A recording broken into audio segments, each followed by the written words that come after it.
We welcome in Ron Jaworski, also known as Jaws, named by Doug Collins. I had to look that one up. I didn't know Doug Collins came up with the name. That was before the 1981 Super Bowl. He's also referred to as Rifle Ron and the Polish Rifle. He played 17 seasons in the NFL. He's a legend in Philadelphia sports and NFL history. How are you, Jaws? Olivia, great to be with you. I'm doing terrific.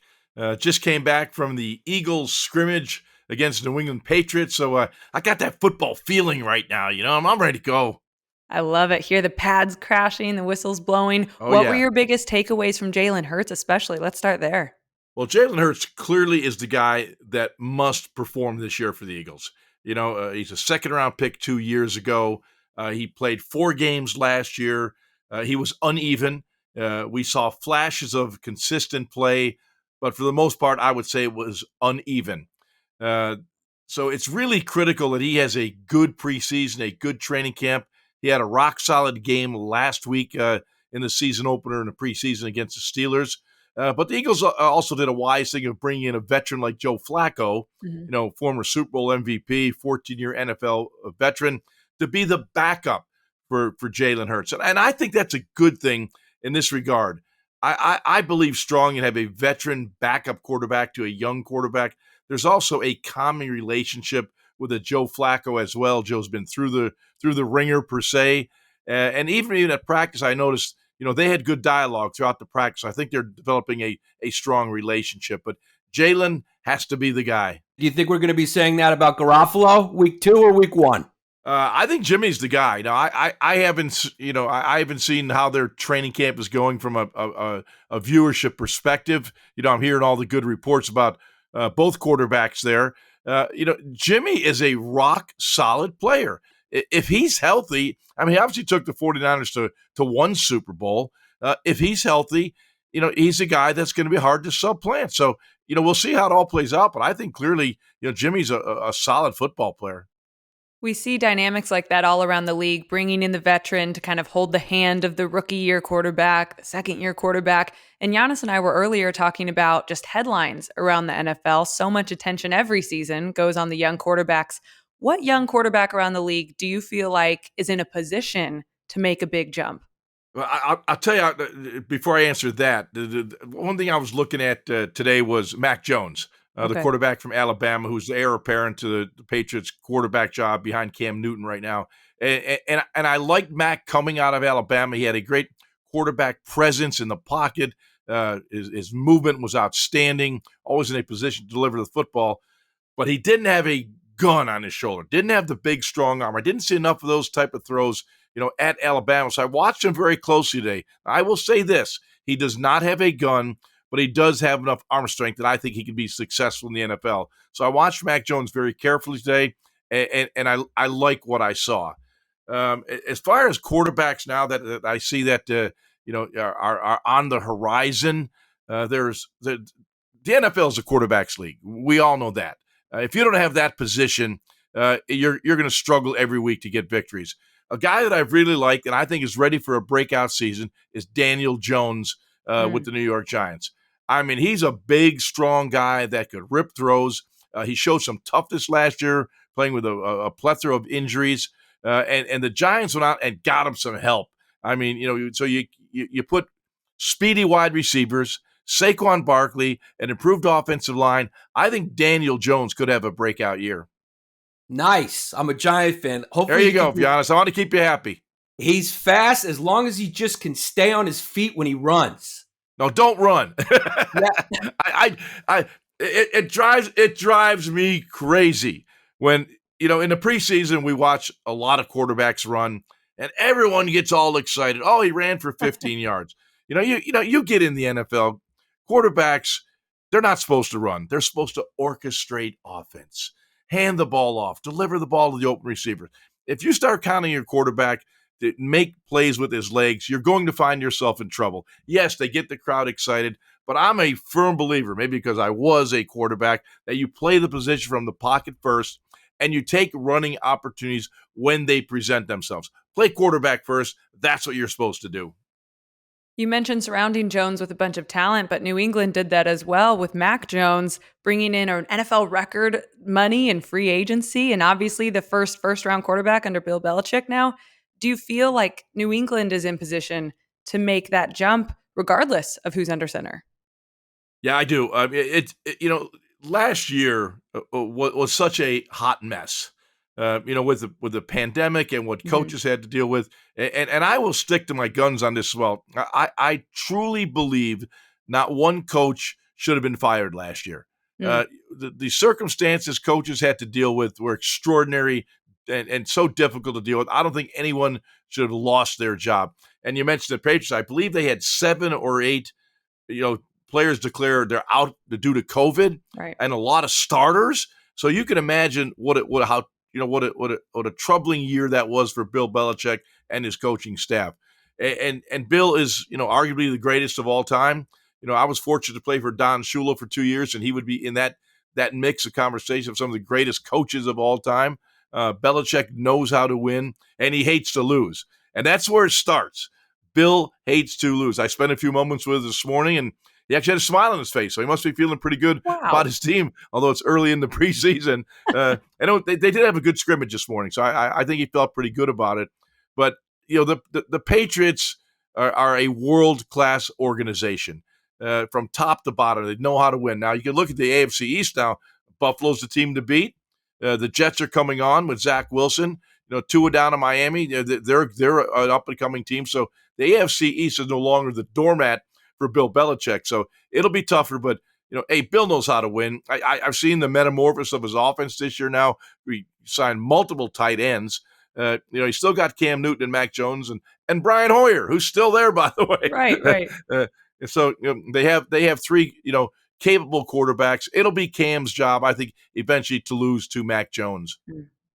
What'd you think about Trevor Lawrence and his debut? Oh, man. His debut as a freshman, I still remember, at Clemson. That's how worldly he looks as a quarterback. And, I can remember I can see it. I said, that guy's a freshman. He looked like a polished NFL quarterback as an 18-year-old. So clearly there'll be some growing pains like there are for every young quarterback, especially going to a team in Jacksonville that really doesn't have a great supporting cast. They will build around him. But from a talent perspective, I mean, the sky's the limit for Trevor Lawrence. He's got it all. As we look at your career kind of through media, and it's so fun just hearing you talk about football because for so many of us growing up, that's what we would see. We turn on ESPN and you were as big of NFL seasons as anyone on TV. What was that transition like? And some of the people that you got to work with, your former coach, you got to be with your former coach, Dick Vermeil, Brad Nessler, Mike Tirico, some big names that are giants in the industry. What was that transition like? Yeah, I was very fortunate to work with, not only outstanding coaches throughout my 17-year career, but then I transitioned to my work with ESPN and Monday Night Football and you name it, every platform that ESPN has, I was on during the season, and I loved it. And I'm so grateful for those experiences and the people that I worked with. And but I would probably tell you that Mike Tirico probably had the biggest influence on me. I come out of the NFL playing 17 years and wow, I didn't know what camera to look at when I went in the studio. I knew football, but I didn't know the nuances of being on television. And Mike Tirico was just, kind of wet behind the ears out of Syracuse. And Mike really taught me the business. And, we were together for, 18, 19 years doing the countdown shows, Monday Night Football together. But he really taught me the broadcast business. So I'm surely deeply grateful to Mike Tirico and what he taught me. And, working with a John Gruden and Tony Kornheiser, you talk about two different people now. You talk about changing your game plan. When I worked a couple of years with Tony, he was different. Tony was awesome to work with. I to this day, love the guy. After 2 years, I get John Gruden, and John is like coming in like he's coaching a Super Bowl team. Just a pleasure to work with. But you got to be a chameleon. You got to change your colors all the time. So I went from Tony Kornheiser to John Gruden. Boy, that's a change. We were talking about in the first segment, we were talking about the Field of Dreams games and how amazing it was in baseball. Do you think football should do something like that? Throw some leather helmets on, play both sides of the ball? Hell no. Although I loved the baseball game, it was spectacular. I thought it was a great idea that Fox came up with to show that game. I thought it was crazy, but I don't want to see a football game with leather helmets. It's hard enough now with the technology that the players now play with. But man, leather helmets, My dad played football in college, and he told me they used to hit less hard because of the leather helmets, because they didn't want to get injured when they hit the guy. Well, that's quite possible. You're not going to stick your face into an oncoming running back or wide receiver if you have no protection. We had a trainer when I came to the Eagles by the name of Otho Davis, who was one of the iconic athletic trainers in the country, and our locker room was kind of a museum. And he went back to the leather helmets, everything in there, and the nose protector was this kind of steel thing that came down over the helmet, almost looked like these Roman gladiators, and that was their nose protection. I would say, oh, are you kidding me? Players actually played with that thing. Oh, yeah, that protected them getting their nose busted up. I said, that wouldn't protect anything in today's game. The guys are bigger, stronger, faster, meaner, nastier. I wouldn't want to wear a leather helmet. But they definitely let in your era, the quarterbacks really took a licking compared to this era. They really kind of, they pamper the quarterbacks now. What do you feel about that? Well, Jack Lambert used to say you could put a dress on some quarterbacks, and the way they're protecting the quarterback now, maybe you could, hey, I'm all for it. I'm all for it. Protect the quarterback. It's the heartbeat of the football team. Come on, guys, you got to protect the quarterback, but you can't take the violent part of the game away. And I think Roger Goodell has been on a mission, and I think it's a very important mission for player safety. And in the beginning, when Roger started changing all the rules, lead with your helmet. You can't lead with your helmet. You can only hit in certain areas of the field, the body. I got to be honest. I was like, oh, he's ruining the game. I was like one of these grumpy old players, right. They're ruining the game. But as I've seen the game evolve now, the game is definitely better and healthier. So I applaud what the commissioner's done, making the game safer for today's players. But I will tell you this. I'm out there practice this morning, and I'm thinking back to my training camp days. 17 years in the NFL with the Rams, 10 years with the Eagles, 2 years with the Dolphins, a year in Kansas City working with your dad, Olivia. I mean, and I'm thinking of training camp. I was at a country club this morning. These guys are out there an hour and 25-minute practice. I mean, there's no tackling. There's no hitting. I think of Dick Vermeil, Chuck Knox, Don Shula, Marty Schottenheimer. If guys weren't bleeding, it wasn't a good practice. I mean, the game has changed. These guys now, 3 preseason games. I remember playing 7, and we got $200 a game. Oh boy, playing 7 preseason games. I sound like I'm whining, right? But the game certainly has changed. No, it's refreshing. Yeah, if I saw Trevor Lawrence from behind in a dress, I might buy him a drink. The kid has nice hair. Yeah. I love that, and I love talking to someone from your generation of the NFL, even watching clips back. I was watching you with Harold Carmichael, your former wide receiver, football's tallest wide receiver, and he was awarded football's highest honor this month, going in the Pro Football Hall of Fame.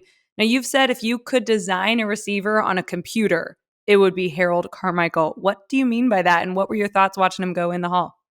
Well, first of all, congratulations to Harold Carmichael. I was in Canton with Harold and his family, and I bawled for about a half hour. Wow. That's how, and I even get emotional thinking about it because Harold was not only a great football player, and all too often we evaluate players on what they did in the field, and Harold certainly deserved recognition as being a Hall of Famer. He should have been given that honor a long time ago. From 73 to 82, was the best receiver in the National Football League for over a decade. But Harold is a better person than he is a football player. He's the consummate professional when he was on the field. He's a dear friend off the field. We're still very close, and it was I felt like I was going in the Hall of Fame. That's how good I felt for Harold, because he deserved it, and it took a long time coming, but he finally got in. But Harold, man, I just such an amazing guy. He can't say 6'8". In fact, I was with him this morning. He was out at the Eagles-Patriots scrimmage, and he's just a tad under 6'8", a tad under. No, so he grew if he had one of those big old afros in the day, he probably would have been 6'8". But the thing that was uncommon about Harlan, which he didn't get credit for, was his speed. Now, he's 6'8". His arms touch the ground as he walks, and he's got catcher's mitts for hands. Right. And, he was just a unique player to play with, fiercely competitive, would block, could run. And we used to have a goal line audible. And whenever someone would come inside the 5-yard and press up on Harold, now he's 6'8", and you got some, I'll come some pissant cornerback out there at, 5'9". We had this play.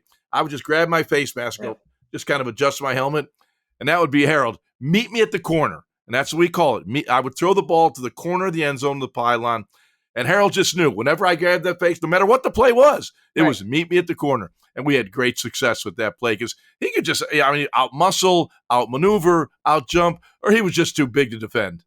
The two of you out in Philly in those weekend nights after a big win or something, would you ever do the same thing? Hey, I'm ready to leave this place. Let's go to the next bar. Meet me at the corner. Oh, yeah. It wasn't only Harold. A lot of my teammates wanted to meet me at the corner bar. Yeah. See, I love this about the NFL. In 1 second, we're saying if they're not bleeding, it's not practice. And then a grown man can cry talking about another grown man. This is what's beautiful about the game. Truly, it is. No, you're absolutely right, Olivia. I mean, I think that's the beauty of the game. There's a fierceness to it, a competitiveness to it, and yet there's a soft side to all the players as well. You don't always see that on Sunday or Monday night or whatever the game may be played, but there's a side of the players that clearly a lot of people don't know and don't understand. That to me, that was always the kind of beauty of NFL films. Where I spent almost 30 years with breaking down tape and working with Steve Sable and Ed Sable and Ross Ketover and the wonderful people there. They humanized the game. And I think it's one of the key successes, integral parts of the success of the NFL, that the NFL, through NFL films, humanized the game. And it just wasn't a bunch of slugs beating the hell out of each other. So, I mean, that helped grow the game. Herschel Walker had a soft side. He did ballet, which is as soft as you can get. Did you know that? I did know that, but I never did ballet. In college, I took modern and folk dancing as one of my courses. I got an A. I got an A. You got an A in that. You can help with footwork, I guess. Yeah, absolutely. We can't get out of here without me asking this question as a Giant fan. You're talking about Harold getting into the Hall of Fame. What about Eli? Is he a Hall of Famer or no? He's going to be close. There's always, at least for me, a natural reaction, yes or no. And I'm normally pretty good at it, and I'm not going to say no or yes. I think Eli's kind of right in that bubble area, but we'll see as time goes on. I think he's deserving. Super Bowl championships do mean a lot. They do mean a lot, and he's played his best in big games. Mm-hmm. You got to give him credit for that. But there were some lulls in his career that I think which will hurt him a little bit. But I'm not saying he's not going to get in, but I don't think he's a guarantee like Peyton was. Okay, but if you're in the playoffs, you can pick one Manning in the playoffs. Okay, you got a strong offensive line. Which Manning are you picking in clutch times? I'm very close. I am very close to Archie and Olivia. I want you to know that, Giannis. And I could not pick one of their sons over the other. I don't want to make parents mad at me. What about grandson? What about Arch Manning? Yeah, Arch. Yeah, grandson. I wouldn't take Arch. I wouldn't take Arch. I love Arch. Hey, there's another Manning coming up, by the way. Cooper's son is playing down in New Orleans, and he's like a sophomore, I think, this year. That's what I'm talking about, Arch. Yeah. Oh, young Arch. I thought you were talking Arch. I thought you were talking about my contemporary, old Arch. No. Oh, no, you might be right, Olivia. There's a young Arch coming up that is dynamite. He has college football's attention, I'll tell you that. Oh, yeah. Every school wants him right now. Absolutely. Hey, I wanted to ask you, you've written a book called The Games That Changed the Game, and it highlights 7 NFL games, but this is now 11 years old. Since that game was published, what are some games that you would now put in that book that have changed the NFL? I do have some games on my radar. Okay. By the way, there's a sequel coming? I'm working on the sequel. Great. Dave Plout and I, who collaborated with me on the first book, and Greg Cosell, we've had discussions about, because there have been some games that clearly have changed the game.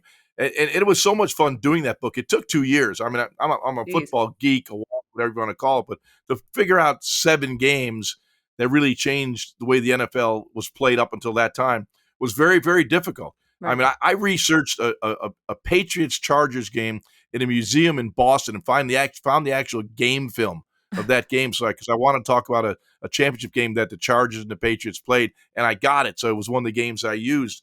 And by the way, the game changes, but it still remains the same, which is kind of bizarre.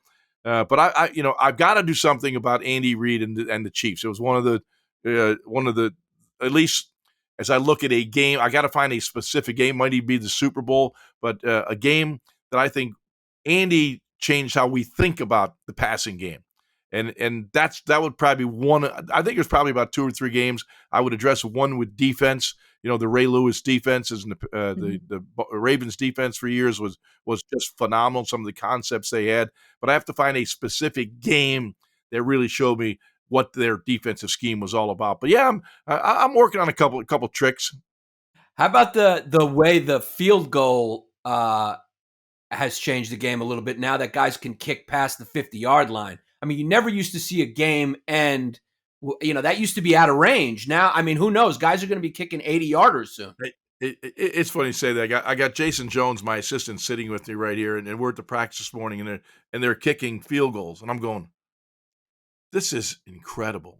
The legs that these guys have now, the distance they kick the football. And remember, I held for Tom Dempsey, who for a long period of time, held the record for the longest field goal of 63 yards. And Tom was about 265 pounds only on the day we had to weigh in. Other than that, he was about 285. And I remember Tom was born with a club foot and had this like 4x4, 2x4 on the front of his shoe. And he could bomb the football. But I'm watching these guys now, these soccer style kickers are, 5'8", 150 pounds. And they're knocking these 70-yard field goals at practice. So the talent is definitely getting better. You should, if Sam didn't get drafted by Toronto, Olivia was about to get drafted because if you go scroll back on her Twitter, she kicked a bomb, a game winner, right through the uprights. In a dress. Yeah, very nice. Looked like Trevor Lawrence. Well, Jaws, we won't take up any more of your time, but we got to live with one question as you kind of look at an AFC favorite, an NFC favorite, and you're going to be covering games for Westwood One this season. Who are you really interested to see, and do you have a pick for both conferences? Yeah, I think Tampa Bay is going to be very difficult to beat. Tom's got all his weapon backs. Every player on the offensive side of that football has already signed up for the Buccaneers. So, remember, they didn't start out very well last year, and they really peaked at the end of the season. They were just dynamic as the season wore on. And Bruce Arians now is just a cool dude, coaching the football team. I've known Bruce back from his days at Temple, and he hasn't changed a bit. Wow. He's just a good football coach and relates to people in a lot of different ways. And the guys love to play for him. They love to play for him. So I'm going to say in the NFC, the Tampa Bay Buccaneers is going to be hard to beat. And I'm going to pick this one with my heart a little bit because I was born and raised just outside of Buffalo, New York. It was a Buffalo Bills season ticket holder growing up. So I think the Bills are the team to beat in the AFC this year. I mean, Josh Allen has had just been unbelievable, the growth, the maturation. Sean McDermott's a terrific football coach, particularly from the defensive side of the football. And I think this might be the year of the Buffalo Bills. Giannis, how do you feel about that? Well, it's a New York team, so I'll take it. I mean, I know it's not going to be the Giants. I watched that first preseason. At least the Bills reside and play in New York. I mean, the Giants got to come over to my state of New Jersey to play their game. So the Bills should be New York's team. That is a very good point. Yes, and I made one good point anyway. That's good, Giannis. Thank you. I mean, if the Giants can't get the football in the end zone, I may become a Bills fan myself. So that first preseason game, it looked like a middle school soccer game. I mean, it was like nobody scored until like the last couple minutes. So they mean nothing. They mean nothing. Forget it. Get out of here. They mean nothing. Every time the Big Blue plays, it means something to me. So all right, no, don't get all bound up about the preseason games. They're called exhibition games. Right. That's what they are. Absolutely. Well, this sure was a pleasure. We really appreciate your insight. Rifle Ron, the Polish rifle. That's my favorite. Jaws, thank you so much. You bet. Thank you, guys. Great to be with you. Let's do it again down the road.